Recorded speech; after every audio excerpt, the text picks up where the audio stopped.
ये कि toxic work culture होने के बावजूद एना जैसे लोग, एना जैसे एम्प्लॉयज अपनी नौकरियां क्यों नहीं छोड़ते। मैं यहां आपको उनकी मां की चिट्ठी पढ़कर सुनाना चाहूंगा क्योंकि बहुत सारी चीजें उससे साफ हो जाती हैं।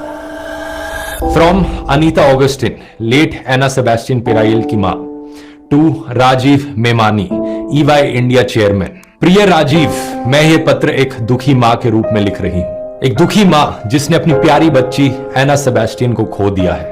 मेरा दिल भारी है और मेरी आत्मा टूट चुकी है जब मैं ये शब्द लिख रही हूं, लेकिन मुझे लगता है कि हमारी कहानी साझा करना जरूरी है, इस उम्मीद से कि किसी और परिवार को हमारे जैसा दर्द ना सहना पड़े। एना ने नवंबर 2023 में अपने CA के एग्जाम्स पास किए थे और 19 मार्च 2024 को EY पुणे में एक एग्जीक्यूटिव के रूप में शामिल हुई। वह जिंदगी से, ख्वाबों से और भविष्य के लिए उत्साह से भरी हुई थी। EY उसकी पहली नौकरी थी और वह ऐसी प्रेस्टीजियस कंपनी का हिस्सा बनने के लिए रोमांचित थी।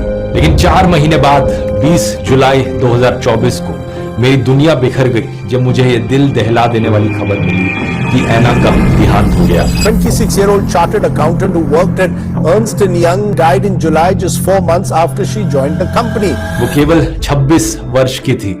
एना हमेशा से एक फाइटर थी, बचपन से लेकर एकेडमिक वर्षों तक, जहां उसने जो कुछ भी किया उसमें एक्सेल किया। वह स्कूल टॉपर थी, कॉलेज टॉपर भी थी। उसने एक्स्ट्रा करिकुलर एक्टिविटीज में एक्सेल किया और अपने CA एग्जाम्स को डिस्टिंक्शन के साथ पास किया। वह EY में निरंतर काम करती थी, उस पर रखी हुई डिमांड्स को पूरा करने के लिए अपना सब कुछ दे रही थी। लेकिन वर्कलोड, नया माहौल और लंबे घंटों तक काम उस पर फिजिकली, इमोशनली और मेंटली भारी पड़ा।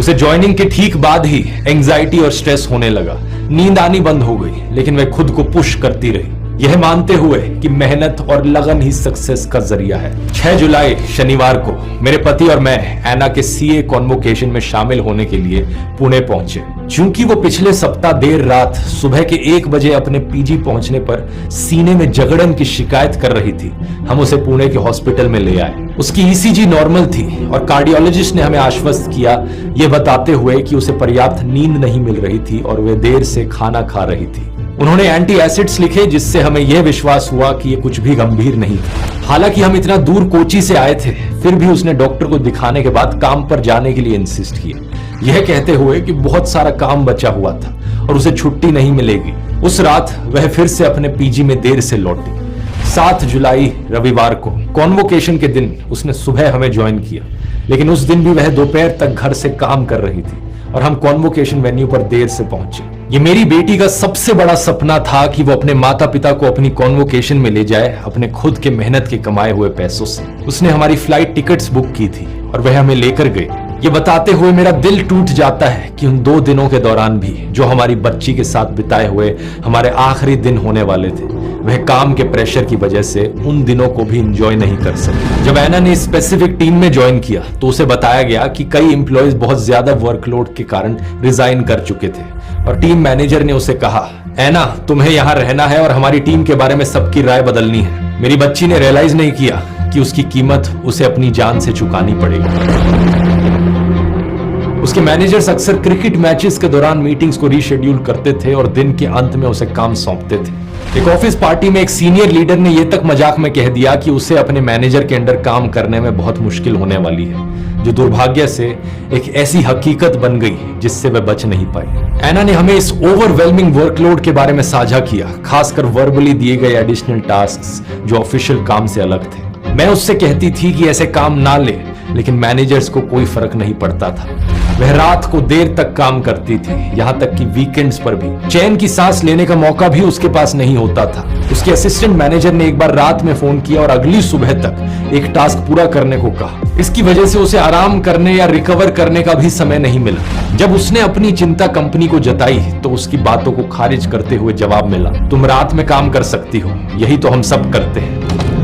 एना अपने कमरे में बहुत ज्यादा थकी हारी वापस आती थी, कभी कभी कपड़े बदले बिना ही बिस्तर पर गिर जाती थी। फिर और रिपोर्ट्स मांगते हुए मैसेजेस की बाढ़ आती थी। वह अपनी पूरी कोशिश कर रही थी, डेडलाइंस को मीट करने के लिए बहुत मेहनत कर रही थी। एना अंदर से एक फाइटर थी, आसानी से हार मानने वाली नहीं थी। हमने उसे कहा था कि नौकरी छोड़ दे, लेकिन वो सीखना चाहती थी और नया एक्सपोजर चाहती थी।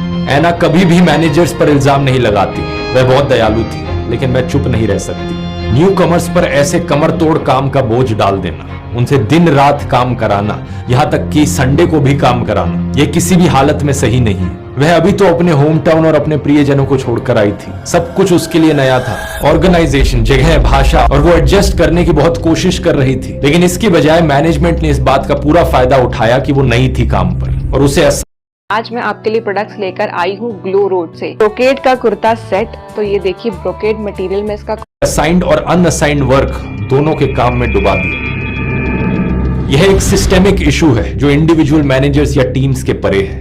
कभी ना खत्म होने वाली डिमांड्स और अनरियलिस्टिक एक्सपेक्टेशंस को मीट करने का प्रेशर ज्यादा समय तक नहीं सहा जा सकता, और इनकी कीमत हमें एक युवा महिला की जान से चुकानी पड़ी जिसमें बहुत सारा पोटेंशियल था। ऐना एक युवा प्रोफेशनल थी जो अपने करियर की बस शुरुआत कर रही थी।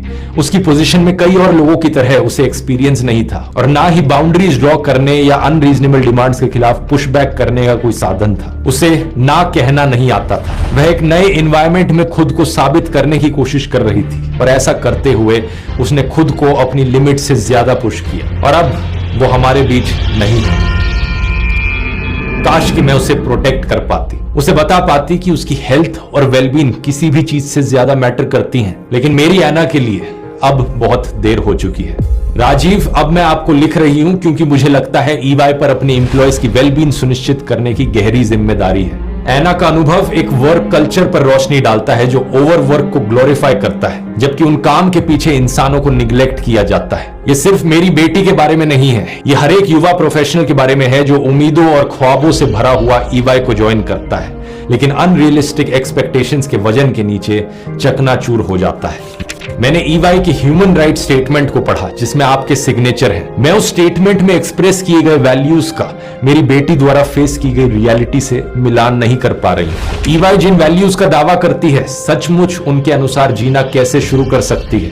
ऐना की मृत्यु ईवाई के लिए नींद से जागने का एक मौका होना चाहिए। यह समय है अपने ऑर्गेनाइजेशन के वर्क कल्चर पर रिफ्लेक्ट करने का और अपने एम्प्लॉयज की हेल्थ और वेलनेस को प्रायोरिटाइज करने के लिए सार्थक कदम उठाने का। इसका मतलब है कि ऐसी एनवायरनमेंट बनाना जहां एम्प्लॉयज अपनी बात कहने में सुरक्षित महसूस करें, जहां उन्हें अपने वर्कलोड को मैनेज करने का सपोर्ट मिले, और जहां प्रोडक्टिविटी के लिए उनकी मेंटल और फिजिकल वेलबींग की कुर्बानी ना हो। ऐना के अंतिम संस्कार पर ईवाई कंपनी से कोई नहीं आया। एक ऐसी एम्प्लॉय जिसने अपनी ऑर्गेनाइजेशन के लिए अपनी आखिरी सांस तक सब कुछ दिया, उसके लिए ऐसे क्रिटिकल मोमेंट पर यह एब्सेंस बहुत दुख पहुंचाने वाली है। ऐना बेहतर डिजर्व करती थी, और ऐसा ही वो सभी एम्प्लॉयज डिजर्व करते हैं जो अभी भी इन हालातों में काम कर रहे हैं। मेरा दिल ना केवल अपनी बच्ची की मृत्यु के लिए दुखी है, बल्कि उन लोगों के द्वारा दिखाई गई सहानुभूति की कमी के लिए भी जिन्हें उसे गाइड और सपोर्ट करना चाहिए था। उसके फ्यूनरल के बाद मैंने उसके मैनेजर से संपर्क किया, लेकिन मुझे कोई जवाब नहीं मिला।